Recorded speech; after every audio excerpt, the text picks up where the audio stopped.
selamat berjumpa di dalam renungan tengah minggu Gereja Assembly Church di Sydney.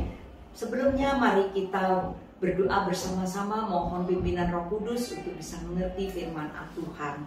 Bapa di surga, kami mengucap syukur ya Tuhan, oleh karena Engkau tidak pernah tinggalkan kami, oleh karena Engkau adalah Allah yang setia dan senantiasa memimpin dan memelihara kehidupan kami. Kami mohon malam ini Tuhan, Roh Kudus beri kami pengertian, sehingga kami boleh mengerti lagi Tuhan akan kasih-Mu, akan firman-Mu meningkat lagi ya Tuhan, sehingga kami lebih dapat bertumbuh di dalam Engkau. Kami serahkan firman-Mu dalam tangan-Mu, di dalam nama Tuhan Yesus kami berdoa, mengucap syukur, amin.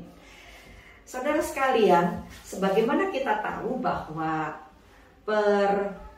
tema dari renungan tengah minggu dalam bulan November ini adalah persekutuan orang kudus. Hari ini, malam ini, saya beri judul dalam renungan tengah minggu ini dengan judul persekutuan supranatural orang kudus. Supranatural itu sesuatu yang tidak natural, yang bersifat sesuatu yang di luar pengertian kemampuan manusia untuk bisa memikir gitu, mengerti. Nah, persekutuan orang kudus itu adalah orang-orang percaya, yaitu saudara dan saya yang sudah menerima Yesus sebagai juru selamat. Itu adalah orang-orang kudus, bukan orang yang suci, tapi orang-orang berdosa yang telah dikuduskan, disucikan oleh darah Tuhan, kemudian dipanggil untuk bersekutu bersama-sama, dipanggil dari dunia. Maksudnya kita bukan dipanggil untuk meninggalkan dunia, tapi dipanggil untuk keluar dari cara hidup dunia, keluar dari semua yang ada di dunia ini. Kita dipisahkan darinya, yaitu semua yang ada di dunia itu keinginan daging, keinginan mata, keangkuhan hidup. Kita dipisahkan dari situ dan kita hari demi hari dibina oleh Tuhan, dididik oleh Tuhan, dibimbing oleh Tuhan untuk menjadi semakin serupa dengan Kristus. Kemudian arti persekutuan, arti orang kudus kita sudah mengerti ya, arti orang-orang kudus. Sekarang arti persekutuan atau fellowship dalam bahasa Inggrisnya. Secara umum dalam kamus Macmillan saya dapatkan dalam bahasa Indonesianya begini. Rasa persekutuan itu atau fellowship adalah rasa persahabatan dan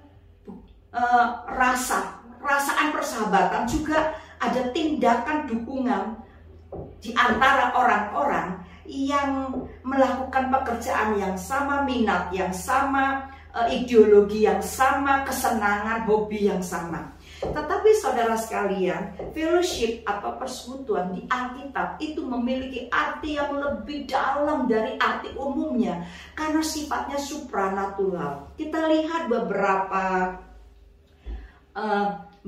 ayat yang menjelaskan bahwa persekutuan kita orang-orang kudus ini itu bersifat roh, bukan cuma tubuh dan jiwa ngumpul-ngumpul secara badan, hobi sama-sama jiwa, tapi roh kita itu ada persekutuan dalam roh kita. Kita lihat beberapa ayat. Yang pertama-tama, persekutuan orang kudus itu sifatnya supranatural, ilahi, karena persekutuan orang kudus itu didasari oleh persekutuan dengan darah dan tubuh Kristus secara roh atau secara supranatural.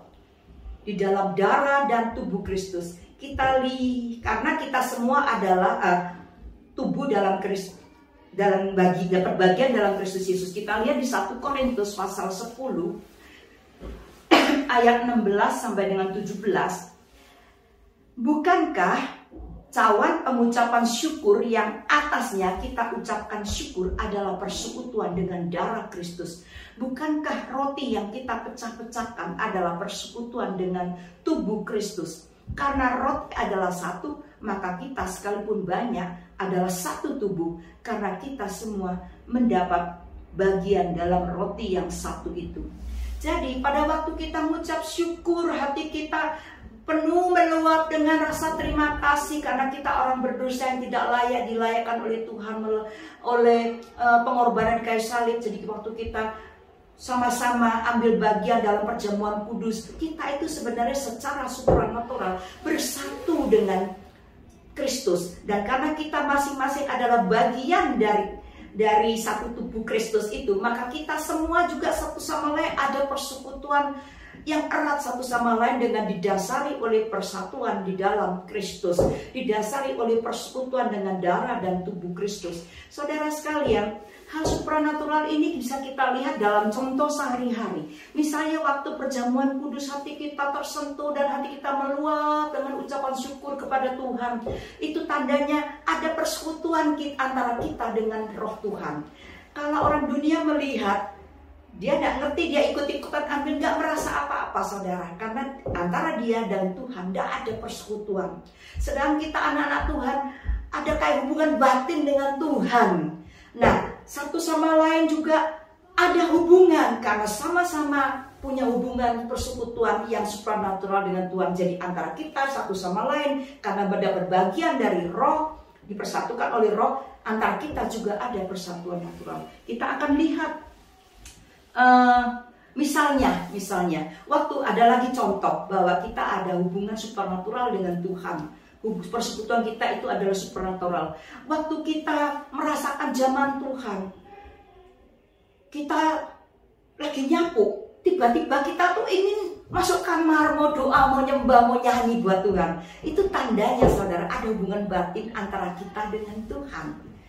Jadi kita itu ada hubungan secara supranatural.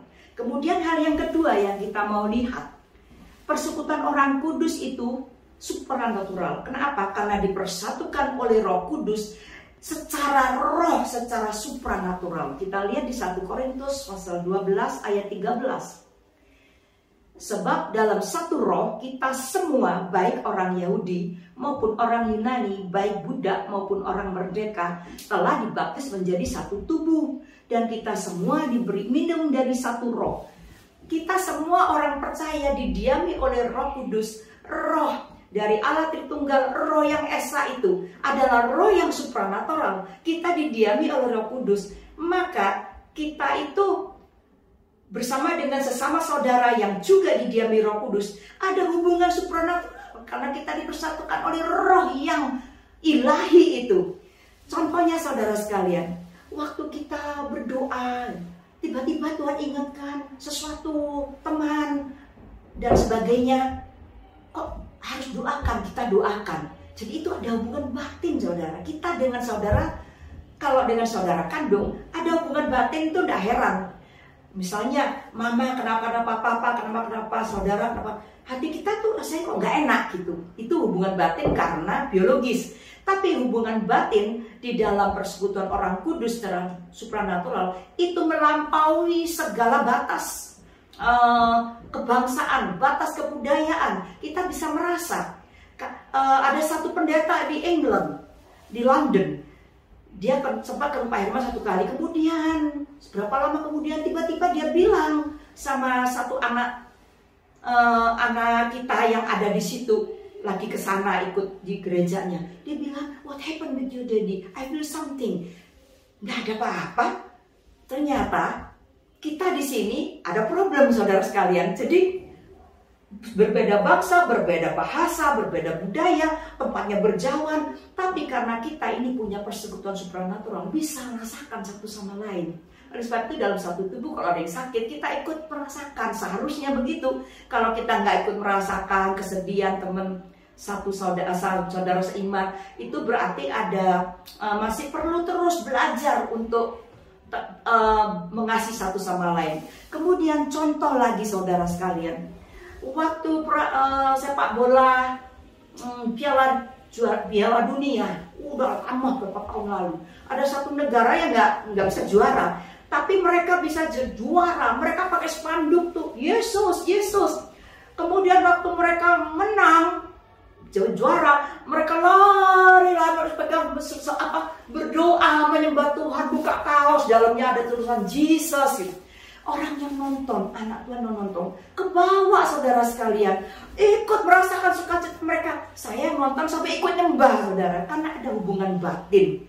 Kemudian hubungan batin antara saudara seiman itu secara supranatural, banyak contoh-contoh yang lain.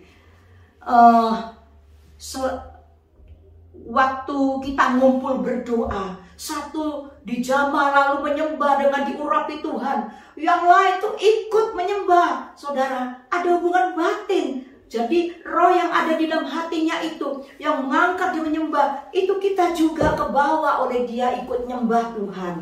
Waktu kita menyembah Tuhan, saudara perlu mengetahui bahwa kita sedang menyembah kita sedang menyembah dalam kesatuan.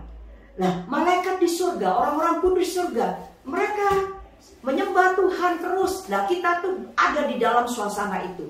Jadi persekutuan orang kudus itu bukan cuma hanya kita ini saja, tapi adalah orang-orang yang sudah meninggal, orang-orang percaya sudah meninggal yang ada di surga. Dan jadi gereja itu, saudara sekalian, persekutuan orang kudus bukan cuma yang dulu sudah mati sama kita, tapi juga yang akan datang. Nah, waktu kita menyembah Tuhan, hubungan batin kita yang satu sama lain itu ada hubungan batin kita sama menyembah dalam satu konsep, dalam satu paduan yang luar biasa. Dan di situ Tuhan hadir dan mujizat Tuhan terjadi. Sedang di surga itu juga ada penyembahan. Yang contoh yang paling kuat persekutuan kita itu adalah persekutuan supranatural dengan Tuhan dan dengan sesama orang kudus. Waktu Tuhan datang kembali, saudara, untuk menyambut gerejanya, mengangkat gerejanya di awan-awan, orang dunia gak tahu loh, saudara. Kenapa? Karena mereka gak punya Roh Kudus. Mereka belum percaya Tuhan, tidak ada persekutuan dengan Tuhan. Tapi orang-orang kudus di seluruh bumi saat itu serentak bisa merasakan dan bisa melihat Tuhan menyambut mereka di awan-awan. Orang-orang kudus yang meninggal itu dibangkitkan, lalu kita diangkat ke awan-awan bersama, yang masih hidup diangkat bersama dengan Tuhan, ketemu dengan Tuhan di udara. Jadi saudara sekalian, itu supranatural, saudara. Nah, kemudian kesimpulannya apa? Kalau persekutuan orang kudus itu adalah persekutuan ilahi, persekutuan supranatural, persekutuan yang di dalam rohnya Tuhan. Jadi apakah yang harus kita lakukan? Yang pertama-tama, kita wajib untuk menghargai, saling menghargai, bukan meremehkan. Kenapa? Karena Tuhan sangat mengasihi dan membela jemaatnya dan setiap individu yang ada di dalam persekutuan itu, karena sudah dibeli dengan darah yang mahal. Maka kita wajib menghargai persekutuan ini. Oleh sebab itu jangan kita menjauhkan diri dari persekutuan-persekutuan ibadah bersama. Selain kita itu kita perlu satu sama lain, karena kekuatan yang Tuhan berikan kepada seseorang itu akan mengalir juga kepada kita. Itu cara Tuhan untuk saling menguatkan, untuk menguatkan kita. Seringkali melalui persekutuan kita dikuatkan. Oleh sebab itu jangan kita tinggalkan persekutuan bersama. Kita perlu setia untuk kumpul bersama-sama. Dari situ Tuhan akan memberikan berkatnya secara khusus, memberikan kekuatannya secara khusus. Kita wajib menghargai, bukan meremehkan. Apalah gereja itu, kita nggak boleh seperti kita meremehkan gereja kebaktian, kita nggak boleh meremehkan, karena persekutuan orang kudus itu adalah ilahi. Jangan seperti Esau yang meremehkan hal-hal ilahi dari Tuhan sehingga ia ditolak oleh Tuhan. Kita wajib menerima dan mengasihi orang di dalamnya. Hal kedua, apa yang kita lakukan dengan persekutuan ilahi ini? Persekutuan orang kudus yang ilahi ini, kita wajib menerima dan mengasihi setiap orang di dalamnya. Seperti dalam keluarga kita. Kita nggak bisa milih siapa yang jadi adik saya, siapa jadi saudara saya. Siapa saja yang dilahirkan oleh mama kita, ya itulah saudara kita. Kita nggak bisa milih, kita cuma wajib mengasihi dan melindungi mereka, melindungi keluarga kita. Demikian pula saudara sekalian, kita wajib untuk menerima dan mengasihi setiap orang yang ada di dalam. Siapa saja, sifatnya gimana, kita terima adanya, kita mengasihi.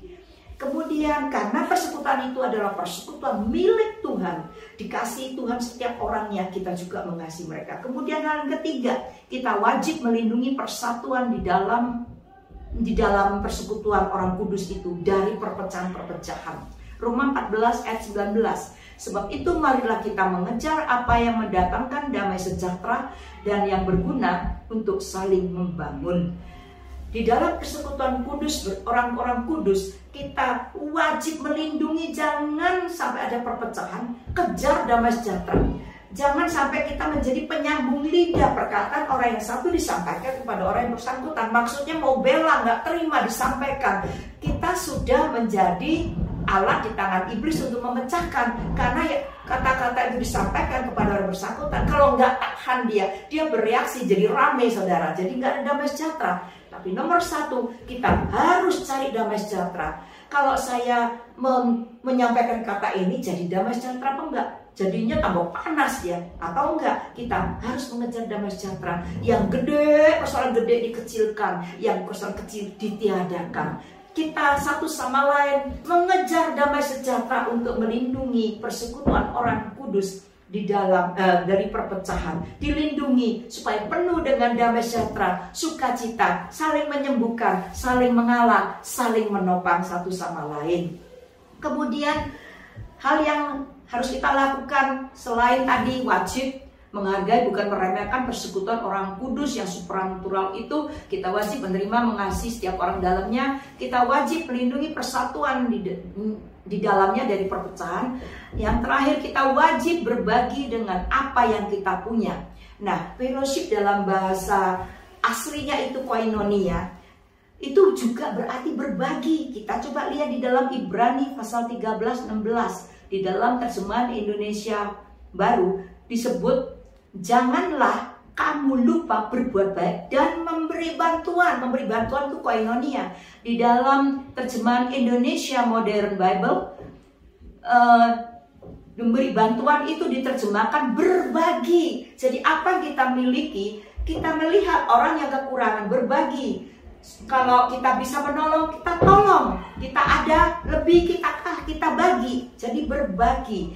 Jadi kita wajib berbagi dengan apa yang kita punya untuk membantu mereka yang kekurangan, orang-orang kudus yang kekurangan. Jadi saudara sekalian, waktu kita melakukan fellowship seperti ini, melakukan hal seperti ini, kita itu sedang ada di dalam persekutuan kudus orang-orang percaya yang berkenan kepada Tuhan. Kita melakukan hal ini, Tuhan bersuka, Tuhan senang, Tuhan disenangkan. Sebagai ayat penutup saudara sekalian, dari persekutuan kudus, orang-orang persekutuan kudus supranatural, orang-orang kudus ini, kita baca di dalam Filipi 2 ayat 1-4 sebagai penutup. Nah, jadi karena di dalam Kristus ada nasihat, ada penghiburan kasih, ada persekutuan roh, ada kasih mesra dan belas kasihan. Karena itu sempurnakanlah sukacitaku dengan ini. Hendaklah kamu sehati, sepikir dalam satu kasih, satu jiwa dan satu tujuan. Dengan tidak mencari kepentingan sendiri atau puji-pujian yang sia-sia. Sebaliknya hendaklah dengan rendah hati yang seorang menganggap yang lain lebih utama daripada dirinya sendiri. Dan janganlah tiap-tiap orang hanya memperhatikan kepentingannya sendiri, tetapi kepentingan orang lain juga. Saudara sekalian, biarlah kita belajar lebih lagi menghargai persekutuan orang kudus. Karena persekutuan ini sifatnya supranatural, ilahi, miliknya Allah sendiri. Mari kita berdoa bersama-sama. Bapa di surga, hamba menyampaikan dengan bahasa yang terbatas, tetapi Engkau Roh Kudus terus tetap bekerja dalam hati kami masing-masing, supaya kami benar-benar mengerti maksud, arti supranatural, natural, ilahi, persatuan dalam roh dari orang-orang percaya, supaya kami lebih lagi menghargai persekutuan ini, lebih lagi mengasihi, lebih lagi melayani satu sama lain, dan lebih lagi melindungi satu sama lain. Tuhan, kami mohon Tuhan, Engkau terus oleh Roh Kudus-Mu memberi dalam hati kami rasa kebersamaan, rasa sukacita bersama, rasa damai sejahtera, mengalirkan ya Tuhan saling pengampunan dan saling mengerti satu sama lain, supaya kami ya Tuhan boleh menjadi persekutuan orang kudus yang berkenan kepada Engkau. Kami serahkan semua ini di dalam tangan-Mu ya Roh Kudus. Engkau bicara lebih lanjut dalam hati kami masing-masing sesuai dengan pengertian kami. Di dalam nama Tuhan Yesus kami berdoa mengucap syukur. Amin.